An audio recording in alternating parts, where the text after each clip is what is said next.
വ്യക്തിപരമായ പ്രാർത്ഥനയാണ് നമ്മളിപ്പോൾ ആരംഭിക്കാൻ പോകുന്നത്. വിശ്വാസത്തിൽ വളരുമ്പോൾ പ്രാർത്ഥനയിൽ വളരണം. ശിശുവായിരുന്നപ്പോൾ ശിശുവിനെ പോലെ ചിന്തിച്ചു, ശിശുവിനെ പോലെ പ്രാർത്ഥിച്ചു. എന്നാൽ പ്രായപൂർത്തി വരുമ്പോൾ കൂടുതൽ വ്യത്യസ്തമായ ആഴമായ പ്രാർത്ഥനാനുഭവത്തിലേക്ക് നമ്മൾ വരണം. പൂർണ്ണമായവ ഉദിക്കുമ്പോൾ അപൂർണമായവ അസ്തമിക്കുന്നു.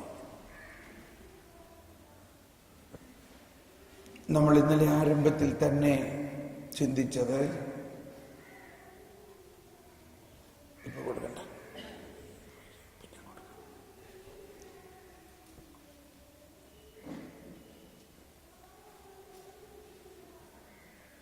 നിന്നിൽ ഞാനുമേ എന്നിൽ നീ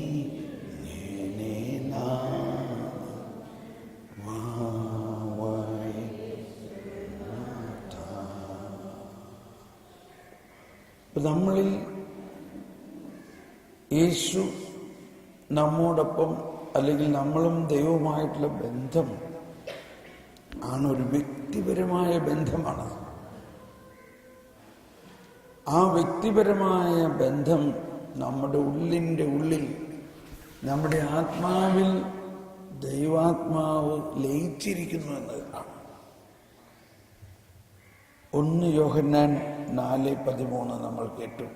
1 യോഹന്നാന്റെ 1-ാം ലേഖനം 4-ാം അധ്യായത്തിൽ 13-ാമത്തെ വചനം ഒരു പ്രാവശ്യം ഇന്നലെ നമ്മൾ വായിച്ചതൊന്നുകൂടി കേൾക്കാം.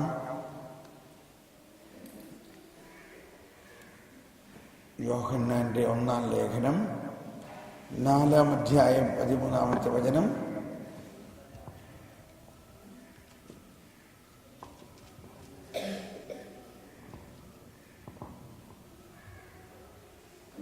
ദൈവം തൻ്റെ ആത്മാവിനെ നമുക്ക് തന്നിരിക്കുന്നതിനാൽ നാം ദൈവത്തിലും ദൈവം നമ്മിലും വസിക്കുന്നു എന്ന് നാം അറിയുന്നു. ഇതെല്ലാവരും ഏറ്റുപറഞ്ഞ വചനം.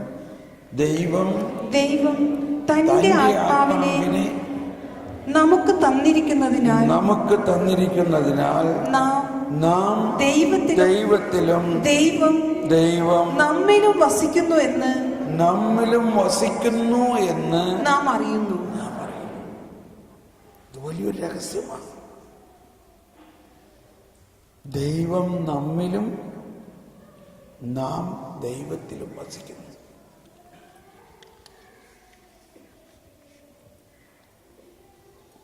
നമ്മിൽ തന്നെ വസിക്കുന്ന ദൈവത്തെ അനുഭവിക്കാനും അറിയാനും ഇപ്പോഴും അറിഞ്ഞങ്ങനെ വരുന്നേ ഉള്ളൂ.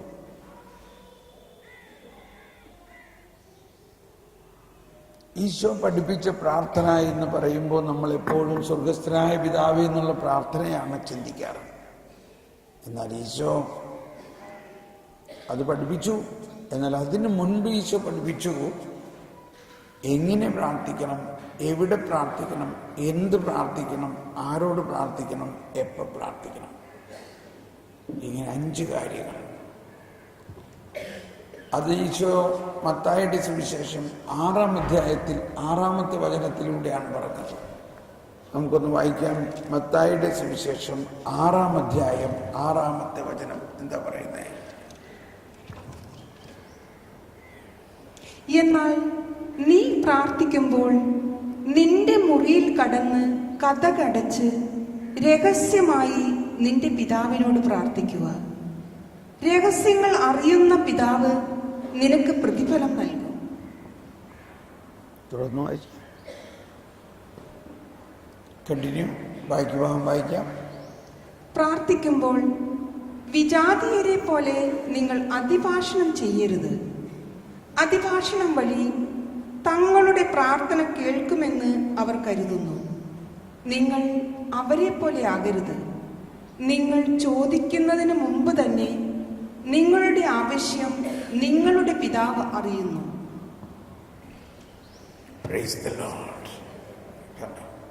ഇതിന് ശേഷമാണ് സ്വർഗസ്ഥനായ പിതാവേ എന്നുള്ള പ്രാർത്ഥന പഠിപ്പിക്കുന്നത്. അപ്പോൾ ആദ്യം ഈശോ പഠിപ്പിക്കുന്നത് ഈശോ തന്നെ പ്രാർത്ഥിച്ചിരുന്ന ഒരു രീതിയാണ്. ഈശോ പ്രാർത്ഥിച്ചിരുന്ന രീതി. അങ്ങനെ നമ്മൾ ചിന്തിക്കുമ്പോഴാണ് നമുക്ക് ഈ പ്രാർത്ഥനയ്ക്ക് കൂടുതലൊരു തീഷ്ണത ഉണ്ടാകണം. ഈശോ എല്ലാം നമ്മൾ പഠിപ്പിക്കുകയാണ്. നീ പ്രാർത്ഥിക്കുമ്പോൾ നിന്റെ മുറിയിൽ കടന്ന് കതകടയ്ക്കുക.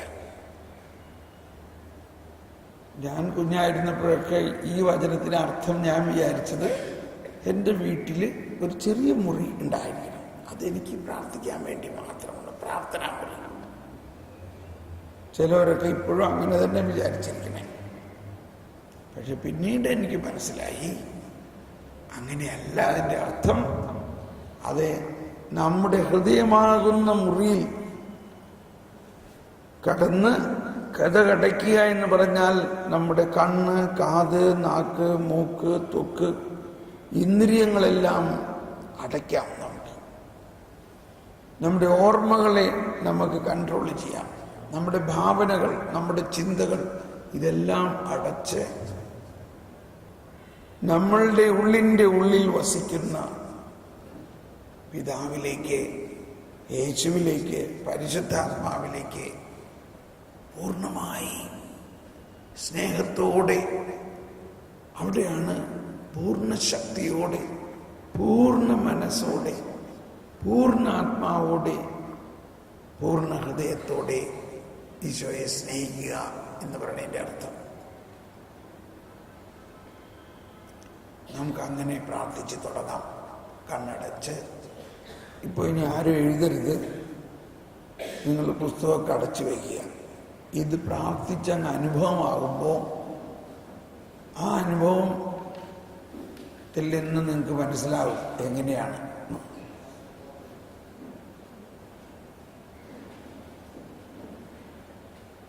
ഈശോ പറഞ്ഞ വാക്കുകൾ ഹൃദയത്തിൽ ജ്വലിക്കട്ടെ. നീ പ്രാർത്ഥിക്കുമ്പോൾ നിന്റെ മുറിയിൽ കിടന്ന് കതകടച്ച് രഹസ്യത്തിൽ കാണുന്ന നിന്റെ പിതാവിനോട് പ്രാർത്ഥിക്കുക. കണ്ണ് അടച്ച് ഉള്ളിൻ്റെ ഉള്ളിൽ ത്രിത്വൈക ദൈവം വസിക്കുന്നു.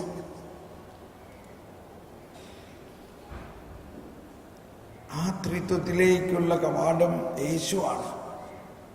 യേശു പറഞ്ഞു, ഞാൻ പോയി ഒരു സ്ഥലമൊരുക്കി, ഞാനായിരിക്കുന്നിടത്ത് നിങ്ങളുമായിരിക്കേണ്ടതിന് ഞാൻ വീണ്ടും വന്ന് നിങ്ങളെ കൊണ്ടുപോകും. ഞാനായിരിക്കുന്നിടത്ത് നിങ്ങളുമായിരിക്കേണ്ടതിന്. നമ്മൾ ദൈവത്തിൻ്റെ, ഈശോ ദൈവത്തിൻ്റെ, ത്രിത്വൈക ദൈവത്തിൻ്റെ മധ്യത്തിൽ, പിതാവിനും പരിശുദ്ധാത്മാവിനും മധ്യത്തിലാണ്. ഓ ഈശോയെ, നീയാണ് വഴി, ഞാൻ നിന്നെ സ്നേഹിക്കുന്നു. ഇപ്പൊ നമ്മളുള്ളിൻ്റെ ഉള്ളിൽ എങ്ങനെ ഈശോയെ കാണണം? നമ്മുടെ ഹൃദയത്തിൻ്റെ ഉള്ളിൻ്റെ ഉള്ളിൽ ഈശോയെ നമ്മളിപ്പോൾ കാണുമ്പോൾ ആദ്യം നമ്മളുടെ ഉള്ളിൽ മനസ്സിൽ വരുന്നത് നമുക്കിഷ്ടമുള്ള ഈശോയുടെ ചില ചിത്രങ്ങളാണ്. ചിലർക്ക് തിരുഹൃദയമായിരിക്കാം, ചിലർക്ക് കരുണയുടെ കർത്താവിനായിരിക്കാം, ചിലർക്ക് നല്ല ഇടയനായ കർത്താവിനായിരിക്കാം. എന്നാൽ അതെല്ലാം ചിത്രങ്ങളാണ്. ഇപ്പോൾ നമ്മുടെ ഉള്ളിൽ യേശു വസിക്കുന്നു, ആത്മാവായി വസിക്കുന്നു. യേശു ആത്മാവാണ്, അരൂപിയായി വസിക്കുന്നു. അതാണ് ആത്മാവാണ് എന്ന് പറഞ്ഞതിൻ്റെ അർത്ഥം. അരൂപിയായി നമ്മളിൽ വസിക്കുന്നു. അതുകൊണ്ട് യേശുവിനെ കാണാൻ ശ്രമിക്കാതെ വിശ്വസിക്കുക. വിശ്വസിക്കുമ്പോൾ ആ ചിത്രം പോകും. അവിടെ ഒന്നും കാണില്ല, ഒരു ഇരുട്ട് മാത്രമേ കാണുള്ളൂ. ആ ഇരുട്ടിൽ ഈശോ ഉണ്ട്.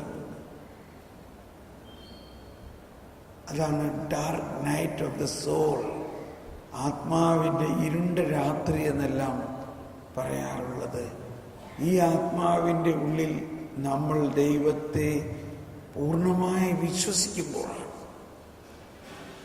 അവിടെ ദർശനമില്ല. യേശു പ്രകാശമാണ് നമ്മൾ കേട്ടിട്ടുണ്ടെങ്കിലും അത് നമ്മൾ ഈ കാണുന്ന പ്രകാശമല്ല. വിശ്വാസം എന്നത് കാണപ്പെടാത്തവ ഉണ്ട് എന്ന ബോധ്യമാണ്. കാണപ്പെടാത്തവ, അരൂപിയായ യേശു അവിടെ ഉണ്ട് എന്ന് വിശ്വസിക്കുക. അതാണ് പൗലോസ്ലീഹയുടെ ലേഖനത്തിൽ പറയുന്നത്, വിശ്വാസം വഴി ക്രിസ്തു നിങ്ങളുടെ ഹൃദയത്തിൽ വസിക്കുന്നതിനും അങ്ങനെ നിങ്ങൾ സ്നേഹത്തിൽ വേരുമായി അടിയുറയ്ക്കുന്നതിനും സകല വിശുദ്ധരോടൊപ്പം ക്രിസ്തുവിന്റെ സ്നേഹത്തിന്റെ നീളവും വീതിയും ആഴവും ഉയരവും അറിയാനും അറിവിനെ അതിശയിക്കുന്ന സ്നേഹത്തിൽ നിറയാനും അങ്ങനെ ദൈവത്തിന്റെ സമ്പൂർണതയാൽ പൂരിതരാകാനും ഇടയാകട്ടെ.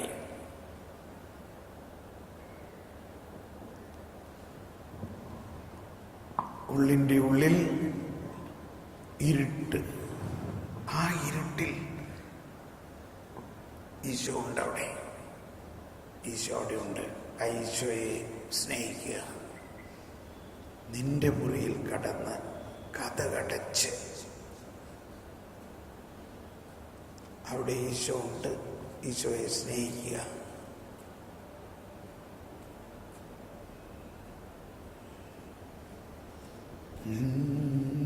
ഞാനും എന്നിൽ നീ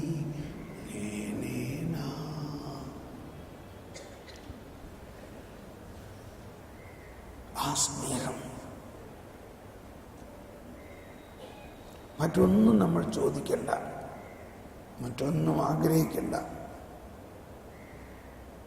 സ്നേഹം മാത്രം. ഈശോ നമ്മെ സ്നേഹിക്കുന്നു. നമ്മൾ ഈശോയെ സ്നേഹിക്കുമ്പോഴാണ് ആ വ്യക്തിപരമായ ഒരു അനുഭവത്തിലേക്ക് നമുക്ക് നീങ്ങുക.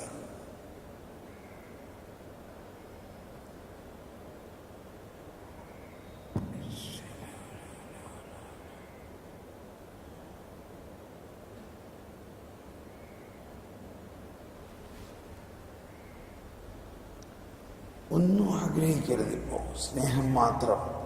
കണ്ണടച്ച് ഉള്ളിൻ്റെ ഉള്ളിലേക്ക് പോവുക. ഉറങ്ങാൻ വളരെയധികം സാധ്യതയുള്ള സമയമാണ്. അതുകൊണ്ട് ശ്രദ്ധിക്കുക. ഉറങ്ങിപ്പോവാണെങ്കിലും കുഴപ്പമില്ല.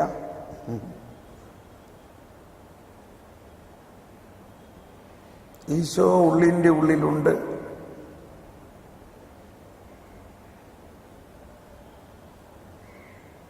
ഈശോ പറഞ്ഞു, നിന്റെ പിതാവിനറിയാം നിനക്ക് എന്താണ് വേണ്ടതെന്ന്. അതുകൊണ്ട് നമ്മളൊന്നും ചോദിക്കണ്ട.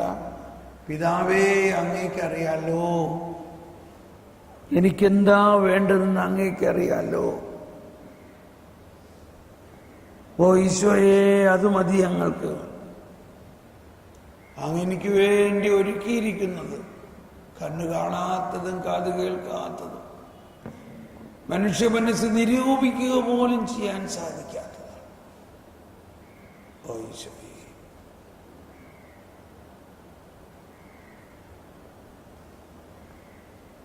അതുകൊണ്ട് അങ്ങ് ഞങ്ങൾക്ക് വേണ്ടി ഒരുക്കിയിരിക്കുന്നത് എനിക്ക് തന്നാൽ മതി. അങ്ങ് എനിക്ക് വേണ്ടി ഒരുക്കിയിരിക്കുന്നത് എനിക്ക് തരണമേ. നിന്നിൽ ഞാനുമേ എന്നിൽ നീ എങ്ങനെ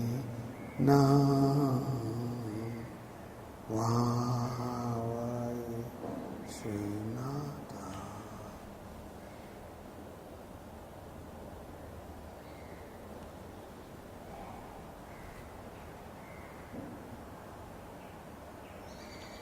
വിശ്വസിക്കുക. പിതാവിൻ്റെ കരുണാർദ്രമായ സ്നേഹം, കരുണ മാത്രം നിറഞ്ഞ സ്നേഹം, വാത്സല്യം നിറഞ്ഞ സ്നേഹം. അവിടുത്തെ വാത്സല്യം എന്നെ വലിയവനാക്കി.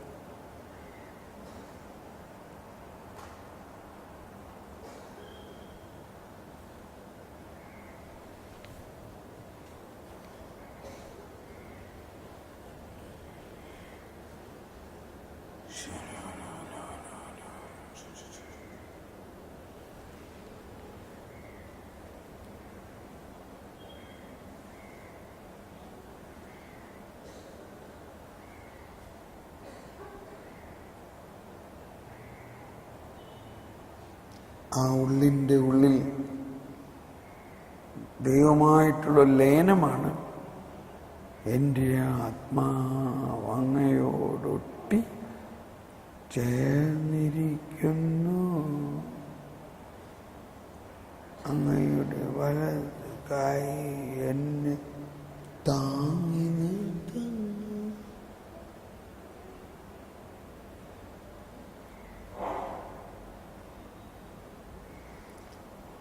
ഇപ്പൊ നമ്മിൽ വസിക്കുന്ന ദൈവത്തെയാണ് ചിന്തിക്കുന്നതെങ്കിൽ ഈശോ നമ്മുടെ ഹൃദയത്തിൻ്റെ ഉള്ളിൽ വസിക്കുന്നു എന്നുള്ള പൂർണ്ണ ബോധ്യത്തിൽ ആയിരുന്നു കൊണ്ട് മറ്റൊരു ചിന്തയിലേക്ക് വരിക, നാം ദൈവത്തിൻ്റെ ഹൃദയത്തിലാണ്. നാം ദൈവത്തിൻ്റെ ഹൃദയത്തിലാണ്. നാം ഈശോയുടെ ഹൃദയത്തിൽ തന്നെ.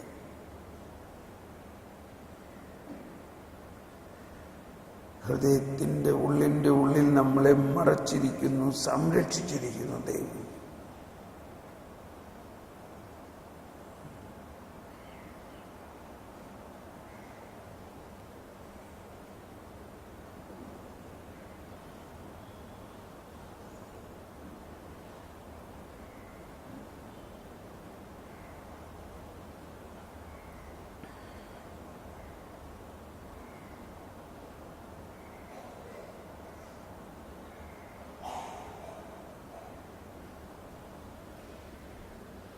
നാം ദൈവത്തിലാണ്. നമ്മുടെ ജീവിതം ദൈവത്തിൻ്റെ ഉള്ളിൽ. ദൈവം നമ്മളെ ആ ഹൃദയത്തിൽ കടത്തി അവിടെ നമ്മളെ വിശുദ്ധീകരിച്ച് ശക്തീകരിച്ച് മഹത്വീകരിക്കുന്നു. വിശ്വസിക്കുക, നമ്മൾ ദൈവത്തിൻ്റെ കരവേലയാണ്.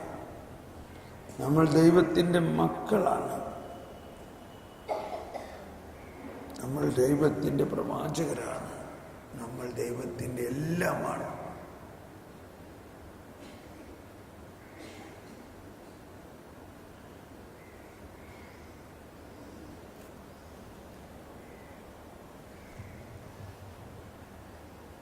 പാട്. നിന്നിൽ ഞാനും എന്നിൽ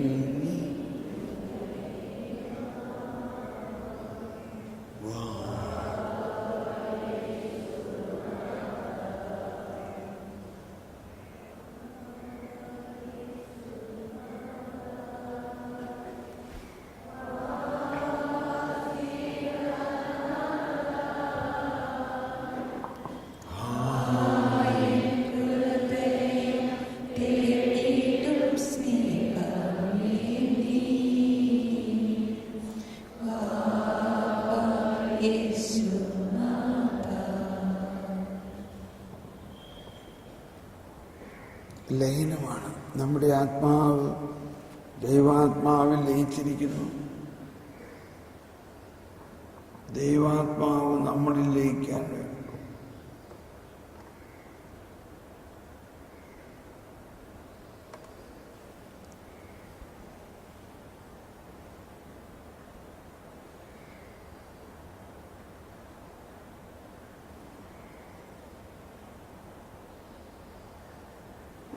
സങ്കീർത്തനം 19 പറയുന്നത്, ഭാഷണമില്ല, വാക്കുകളില്ല,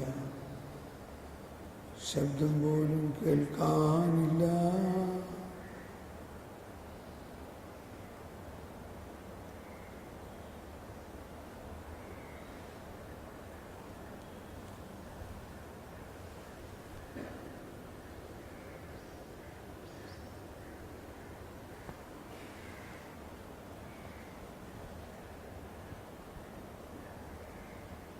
ഈശോയെ, ഞാൻ അങ്ങുമായി ലയിച്ചിരിക്കുന്നെന്ന് ഞാൻ വിശ്വസിക്കുന്നു. എന്നെ പിതാവിൻ്റെ സന്നിധിയിലേക്ക് കൊണ്ടുപോകൂ. എൻ്റെ പിതാവിൻ്റെ ഭവനത്തിൽ അനേകം വാസസ്ഥലങ്ങളുണ്ട്.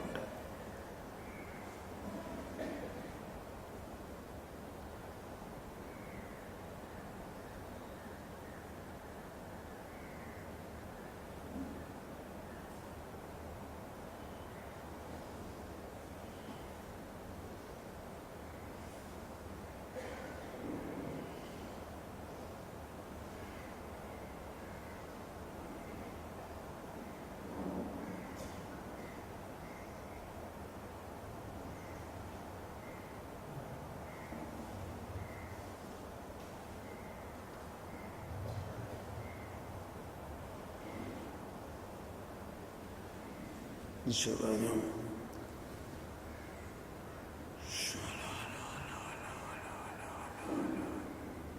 രഹസ്യത്തിൽ കാണുന്ന നിന്റെ പിതാവ് നിനക്ക് പ്രതിഫലം തരും. എല്ലാ രഹസ്യങ്ങളും അറിയുന്ന പിതാവ്. നമുക്കൊന്ന് സ്വതന്ത്രമായൊന്ന് സ്തുതിച്ചുകൊണ്ട് യേശുവേ സ്തോത്രം, യേശുവേ നന്ദി, പിതാവേ യേശുവേ നന്ദി, യേശുവേ നന്ദി, യേശുവേ നന്ദി, യേശുവേ നന്ദി, യേശുവേ നന്ദി, യേശുവേ നന്ദി, യേശുവേ നന്ദി, ഹല്ലേലൂയ ഹല്ലേലൂയ ഹല്ലേലൂയ. യേശുവേ നന്ദി, യേശുവേ നന്ദി, യേശുവേ നന്ദി, യേശുവേ സ്തുതി, യേശുവേ നന്ദി, ഹല്ലേലൂയ ഹല്ലേലൂയ ഹല്ലേലൂയ ഹല്ലേലൂയ.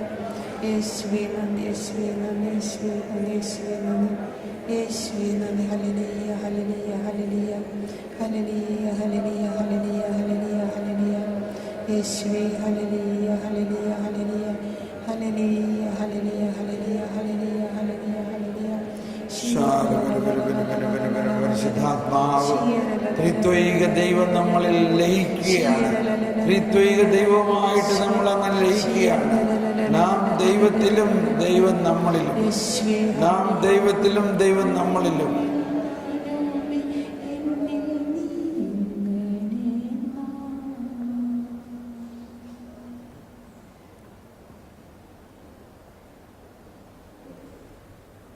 ഭാഷണമില്ല, വാക്കുകളില്ല, ശബ്ദം പോലും കേൾക്കാനില്ല.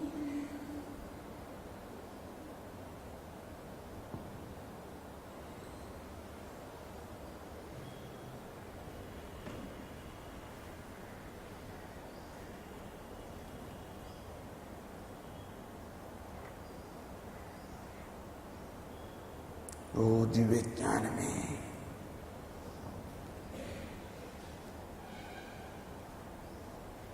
ദൈവത്തിനറിയാം നമുക്ക് എന്താണ് ആവശ്യമെന്ന്.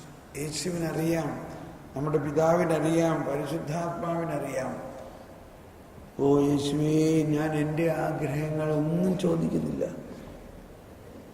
അങ്ങേക്കറിയാം. എന്നേക്കാൾ ഉപരിയായി അങ്ങെല്ലാം അറിയുന്നു.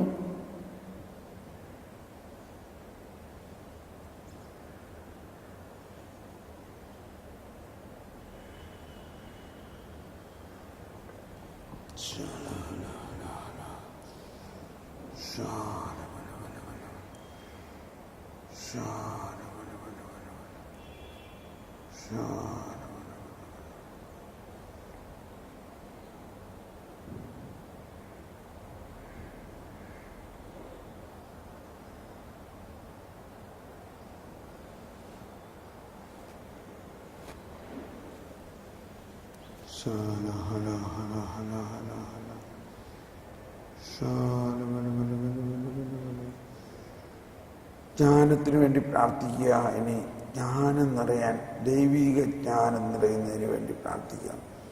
ദൈവീക ജ്ഞാനം കൊണ്ട് ഞങ്ങൾ നിറയ്ക്കണേ പരിശുദ്ധാത്മാവേ. ജ്ഞാനം, ബുദ്ധി, അറിവ്, വിവേകം, ദൈവഭയം ഇവ നമ്മൾ നിറയ്ക്കണേ.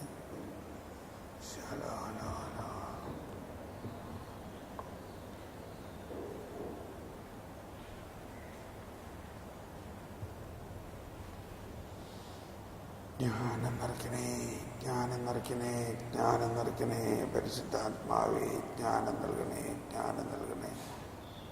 ദൈവത്തെക്കുറിച്ചുള്ള അറിവിൻ്റെ ആദ്യപടി അവളാണ്, ജ്ഞാനമാണ്.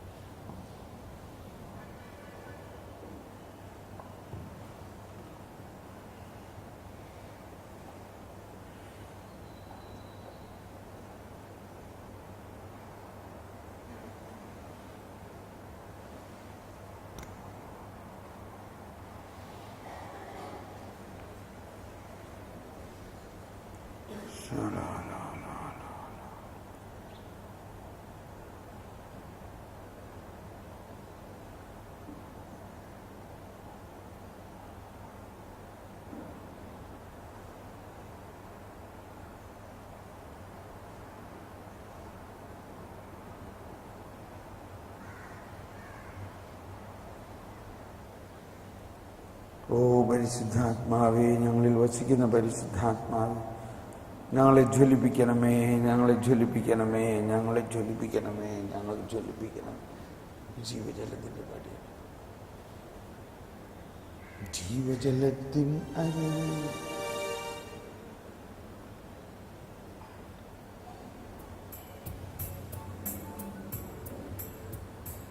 നമുക്ക് എഴുന്നേറ്റ് നിന്ന് പാടാം.